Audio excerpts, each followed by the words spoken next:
सम्राट चौधरी जी बिहार के मुखिया हैं। इनका आपराधिक रिकॉर्ड रहा है, हत्या के मामले भी इनके ऊपर दर्ज हुए हैं। इसके बावजूद भी बिहार की जनता ने इनको प्यार दिया। बदले में ये उम्मीद कर रही है बिहार की जनता कि सम्राट चौधरी और उनकी पुलिस बिहार की जनता की सेवा करेगी, फरियाद सुनेगी, पर ऐसा होता हुआ दिख नहीं रहा है। शायद ये जानकारी सम्राट चौधरी को नहीं है। अगर नहीं है तो इस वीडियो के माध्यम से जानकारी उन तक पहुंचाओ और बताओ कि बिहार की पुलिस से बिहार की जनता त्रस्त हो चुकी है। न्याय मांगने पर न्याय नहीं मिल रहा है। ज्ञान बिंदु एकेडमी के डायरेक्टर रोशन आनंद सर के भाई प्रिंस यादव की नेपाल में संदिग्ध हालत में मृत्यु हो गई थी। उस मृत्यु की जांच कराने के लिए रोशन आनंद सर मांग कर रहे हैं कि एफआईआर की जाए और उस एफआईआर को कराने के लिए धरना देना पड़ रहा है थाने के बाहर।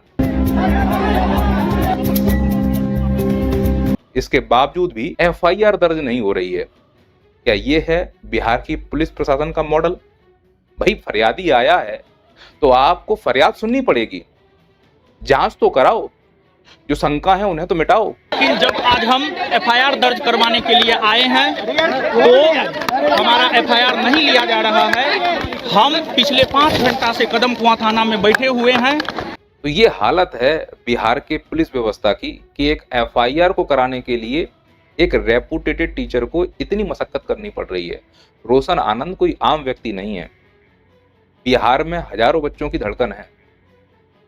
बिहार का लाल अगर एफआईआर कराने के लिए इतनी मशक्कत कर रहा है तो आप समझो आम इंसान का क्या हो रहा होगा। जब आम इंसान इस सिस्टम से त्रस्त होगा तो वो भड़ास निकलेगी ना। और जब वो भड़ास सिस्टम के खिलाफ निकलेगी तो सिस्टम को ये पसंद नहीं आएगा, और जब सिस्टम को पसंद नहीं आएगा तो भड़ास निकालने वाले को एनकाउंटर में मार दिया जाएगा, जैसे कि भरत तिवारी को मार दिया गया। भरत तिवारी कोई आपराधिक व्यक्ति था? नहीं, उसके ऊपर कोई मुकदमा नहीं। लेकिन बिहार के सीएम सम्राट चौधरी के ऊपर हत्या के मुकदमा है।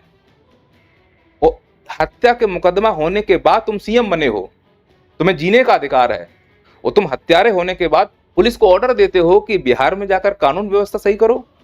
और पुलिस उस कानून व्यवस्था को सही करने के लिए जो एक एफआईआर नहीं कर पा रही है, वो जाकर एक व्यक्ति को जिसने लाइव आके सरेंडर कर दिया था उसको गोली मारकर एनकाउंटर कर देती है। इसलिए क्योंकि ये आवाज उठा रहा है, इसीलिए क्योंकि ये जानता है कि सिस्टम सड़ चुका है। आप इस व्यक्ति का पहले बयान और विचार सुनो। मेरा भलाई देश के भलाई के हित में है। पूरे बिहार के सिस्टम का और बिहार के सीएम का इस समाज में और ये पूरे देश में आज के बाद कोई भी नेता, मंत्री, विधायक, कोई भी अधिकारी समाज के साथ खिलवाड़ नहीं करेगा, झूठा वादा नहीं करेगा। अब चूंकि ये सिस्टम के खिलाफ बोल रहा है तो ये किसको पसंद आएगा? मुख्यमंत्री जी को खुद पसंद नहीं आएगा।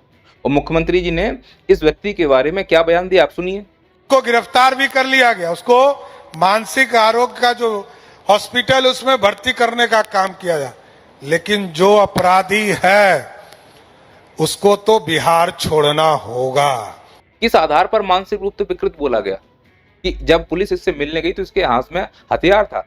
हथियार इलीगल रखना अपराध है, उसके लिए कानून में सजा दी गई है, पर उसमें कानून में सजा ये नहीं कि हथियार अगर तुम्हारे पास है तुम गोली मार दो।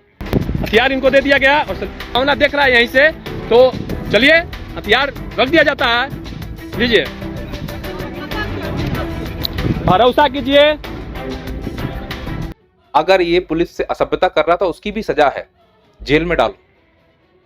वो अगर इस प्रकार से हथियार रखना, बलात्कार करना, हत्या करना इस देश में अपराध होता, माननीय मुख्यमंत्री जी तुम सीएम नहीं होते। उसके पास तो केवल हथियार बरामद हुआ है, तुम तो हत्यारे हो। भ्रष्टाचारी को सीएम बनाया गया पश्चिम बंगाल में, भ्रष्टाचारी को असम में सीएम बनाया गया। एक बलात्कारी राम रहीम नाम का व्यक्ति है, वो हर बार पैरोल पर घूम रहा है। और एक व्यक्ति जिसने समाज में हो रहे गलत सिस्टम के खिलाफ आवाज उठाने का प्रयास किया। भाई तुम सुविधाएं नहीं देना चाह रहे हो, तुम्हारे सामने फरियादी बैठा है, तुम एफआईआर नहीं लिखना चाह रहे हो, और तुम ये उम्मीद करते हो कि सिस्टम में सब शांत रहे। कि इस मामले की पूरी ठीक से जांच होनी चाहिए कि अगर वो विक्षिप्त लड़का था, क्योंकि एक दिन पहले ही पुलिस का बयान है कि वो विक्षिप्त है, तो यदि वो विक्षिप्त था और अंत में उसने अपना जो हथियार था उसे भी फेंक दिया था, तो उस समय वहाँ जो भी पुलिसकर्मी थे किस परिस्थिति में उसे इनकाउंटर किया। हालांकि जो इस व्यक्ति ने कृत्य किया है मैं उसका समर्थन नहीं करता हूं, कानून व्यवस्था के अनुसार ये देश चलेगा। लेकिन सरकार ने जो इसके साथ किया है, बिहार सरकार ने, वो पूरी तरह से गलत है। मेरा भलाई देश के भलाई के हित में है, मेरा भलाई कुछ नहीं चाहिए। हाँ हाँ हाँ, वो पागल अच्छा है, जो समाज और देश का कुछ बदलाव आए तो ऐसा पागलपन करना अच्छा है। इस व्यक्ति ने लाइव फेसबुक पर वीडियो बनाया है, वो अपना हथियार सामने डाल चुका है। वो अगर वो मानसिक रूप से विकृत था तो मारने की क्या जरूरत थी? क्या मानसिक रूप से विकृत को जीने का कोई हक नहीं है इस देश में? हकीकत यह है कि ये सिस्टम के खिलाफ खड़ा हुआ था, और जब ये मर गया तो इसके साथ कोई नहीं खड़ा, कोई नहीं खड़ा इसके साथ। सब डर रहे हैं अंदर से। ये डर पैदा करने के लिए किया जा रहा है। शायद वही वजह है कि आज रोशन आनंद सर जैसे लोगों को प्रताड़ित किया जा रहा है। FIR तक नहीं लिखी जा रही है। ये मर गया बेचारे की कुर्बानी बर्बाद जा रही है। कुर्बानी ही है, राजनीति की कुर्बानी। पूरा घर परेशान है, लेकिन पुलिस प्रशासन व्यवस्था जू तक नहीं देख रही है। तो मैं सम्राट चौधरी जी से स्पष्ट रूप से पूछना चाह रहा हूं, आप क्या चाहते हो, बिहार कैसा बन जाए? क्योंकि आप जिस प्रवृत्ति के हो, अपराधी प्रवृत्ति की हो ना, तो आपकी पुलिस भी अपराधी प्रवृत्ति की हो रही है, इसलिए तो मासूमों को मार रही है। इसका जवाब कौन देगा? कहां है मानवाधिकार आयोग, फलाना ठिकाना? और अगर इसकी गलती इतनी बड़ी है कि एनकाउंटर में मार दिया गया है, तो संसद आदि खाली हो जाएगी। प्रभु, इस गलती को आधार बनाकर कोई ऐतिहासिक रिकॉर्ड नहीं है अपराध का इसका। सिर्फ यह कि सिस्टम से नाराज था वो, सिर्फ यह कि उसके हाथ में बंदूक थी, और बंदूक किसी को मारने के लिए नहीं, किसी को नहीं मारा इसने। फायर भी किया है तो अलग जगह, सिर्फ डराने के लिए, ये बताने के लिए कि मैं इस क्षेत्र में, जिस गांव में रहता हूं, उस गांव की आवाज उठाता हूं, मैं सिस्टम से तंग आ चुका हूं, तुम लोग बात नहीं सुनते हो। अगर बात नहीं सुनोगे तो हम इस प्रकार का एक उग्र रूप ले सकते हैं। हालांकि ये उग्र रूप लेना इस लोकतंत्र में बिल्कुल भी ठीक नहीं मानता हूं। मैं फिर से बोल रहा हूं, मैं इस प्रकार के कृत्यों का कोई भी समर्थन नहीं करता। पर बड़ी बात यह है कि मारने की आवश्यकता है, इसका जवाब कौन देगा?